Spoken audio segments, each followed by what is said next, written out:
ახლა კი ისევ საქართველოს ყვარლის სარეაბილიტაციო სამუშაოები აქტიურ ფაზაში შედის. ყვარელში 2 ცენტრალურ ქუჩას სრული რეაბილიტაცია ჩაუტარდება, განახლება წყალმომარაგებისა და ელექტროგაყვანილობის სისტემები, მოეწყობა სანიაღვრე არხები და დამონტაჟდება ევროპული სტანდარტების გარე განათებები.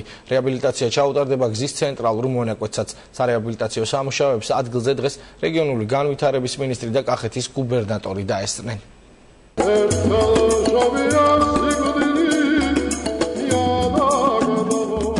ასეთი იქნება რამდენიმე თვეში ყვარელი.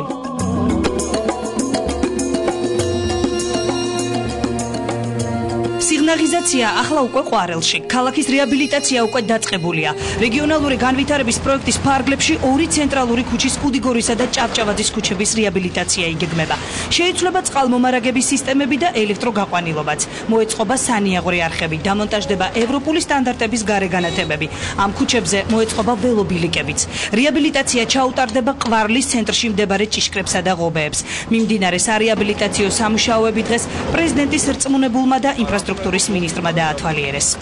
ერთ-ერთი ყველაზე მნიშვნელოვანი ნაწილი ამ შემთხვევაში პროსპექტი არის, რომლის რეაბილიტაციას თავიდან ბოლომდე ვახდით. აქ რეალური პრობლემა ის იყო წლების განმავლობაში, რომ წყლის მოდინების შემთხვევაში, წვიმის შემთხვევაში ყოველთვის იყო პრობლემები და ქუჩა იტყორებოდა სახლები. მე მინდა გითხრათ, რომ ჩვენ ამ პროგრამის ფარგლებში მთლიანად ვცვლით წყალარინების საკითხს მთლიანად და მილებს მთლიანად ვცვლით, რაც მოგცემს საშუალებას, რომ წვიმის შემთხვევაში ეს პრობლემა დაალაგებული იქნეს ერთგვარ სამუდამოდ.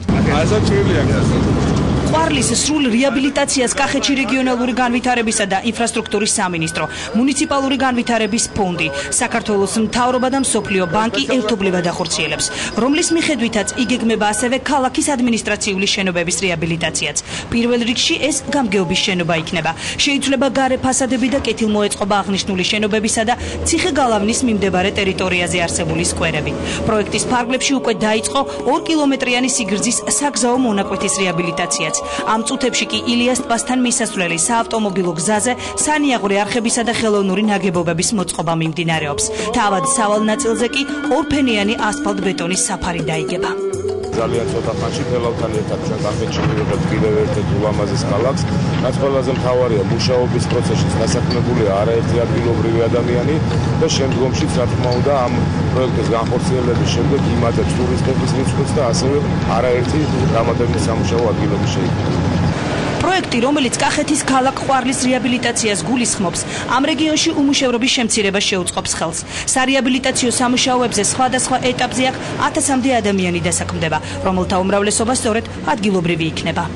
დღეს მოხდება ძველი არსებული საფარის მოხსნა და ამ ადგილზე დაიგება ახალი კვაფელელი. როგორც ხდება აგრეთვე მიმდინარეობს ფასადების რეაბილიტაცია, მოხდება ქვემოთ აგრეთვე ძველი არსებული ციხის გალავნის რეაბილიტაცია, შეიცვლება ძველი კომუნიკაციები და მოეწყობა ახალი სანიაღვრე არხები.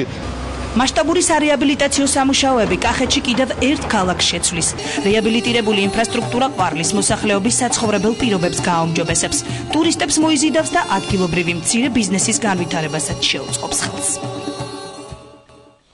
საქართველოს სოფლის მეურნეობის სამინისტრომ სურსათის უნებლობის ეროვნულ